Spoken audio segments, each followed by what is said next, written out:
ہر قسم کے روحانی جسمانی مسائل اور وظائف کے لیے پیر اقبال قریشی چینل کو سبسکرائب کریں۔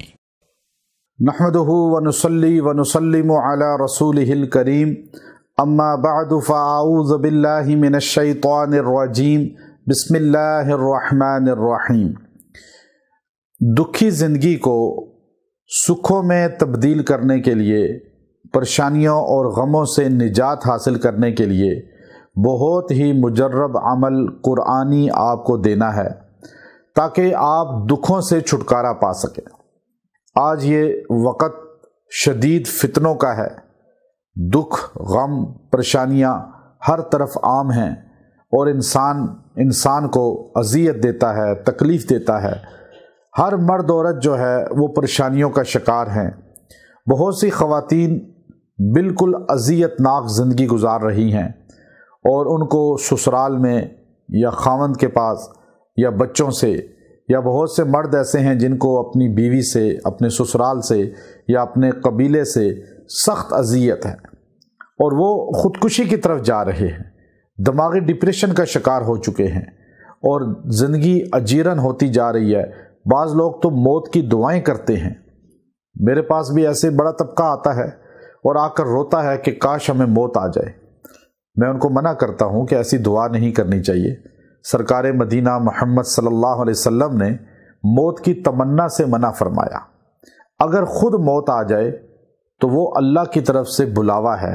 الجسر یوصل الحبیب الی الحبیب، یہ پل ہے موت، محبوب کو محبوب سے ملاقات کرانے کے لیے۔ لیکن آپ اللہ کو راضی تو کریں، اللہ کی اطاعت گزاری کریں، ایسی زندگی گزاریں کہ موت آپ کو آئے تو آپ شہزادوں کی طرح دنیا سے جائیں، نہ کہ آپ اذیت ناک حالت میں جائیں اور آپ جکڑے ہوئے جائیں۔ اب اذیت ناک زندگی، دکھوں سے، پریشانیوں سے نجات حاصل کرنے کے لیے اللہ کے قرآن سے زیادہ کوئی مجرب الفاظ نہیں ہے۔ قرآن پاک ہمیں خود بتاتا ہے کہ انسان اللہ سے دعا یوں کرے۔ قرآن پاک میں بے شمار دعائیں ہیں اور ان دعاؤں میں اللہ نے ہمیں الفاظ خود سکھائے ہیں۔ اب جیسے سورہ بقرہ کے آخر میں اللہ نے ہمیں دعائیں سکھائی ہیں، میرے سے ایسے مانگو۔ سورہ آل عمران کے آخر میں اللہ نے ہمیں دعائیں سکھائی ہیں۔ پھر سورہ انبیاء میں بہت سی دعائیں ہیں، سیکنڈ لاسٹ رکوع میں اس کے۔ اللہ رب العزت ہمیں قرآن پاک کی بہت سی صورتوں میں دعائیں سکھاتا ہے کہ دعا مانگو، دکھوں سے بچنا ہے، پریشانیوں سے، اذیت سے، ان کے دلدل سے نکلنا ہے تو آپ یوں دعا کریں، اللہ آپ کو دکھوں سے نکال دے گا، پریشانیوں سے نکال دے گا۔ آپ کی زندگی اجیرن ہو چکی ہے، آپ کو سمجھ کچھ نہیں آ رہا، یا آپ کو آفس میں یا آپ کو کاروبار میں اتنی اذیت مل چکی ہے کہ آپ تنگ ہیں لوگوں سے، لیکن آپ کچھ کر نہیں سکتے۔ معاشرے نے آپ کو، سیاست نے آپ کو، یا آپ کے لوگوں نے آپ پر اتنے کیسز کر دیے ہیں کہ آپ پریشان ہو گئے ہیں، تو آپ اللہ کے حضور اس طرح دعا کریں، یہ الفاظ استعمال کریں جو میں آج آپ کو بتا رہا ہوں۔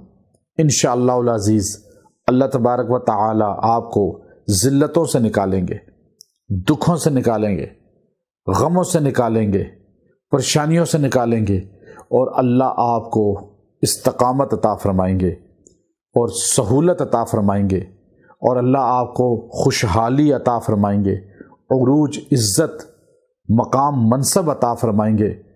وہ الفاظ قرآنی ہیں، وَلَا تُخْزِنَا يَوْمَ الْقِيَامَةِ، وَلَا تُخْزِنَا يَوْمَ الْقِيَامَةِ، اے اللہ ہمیں قیامت کے دن ذلت سے، غم سے بچا لینا۔ جب آپ قیامت کی دعا کریں گے، دنیا میں اللہ آپ کو بچا لے گا۔ آپ اس کو 70 بار پڑھیں، 3 دن تک دعا کریں، اللہ آپ کو غموں سے، پریشانیوں سے نجات دے گا۔ وآخر دعوانا ان الحمد للہ رب العالمین۔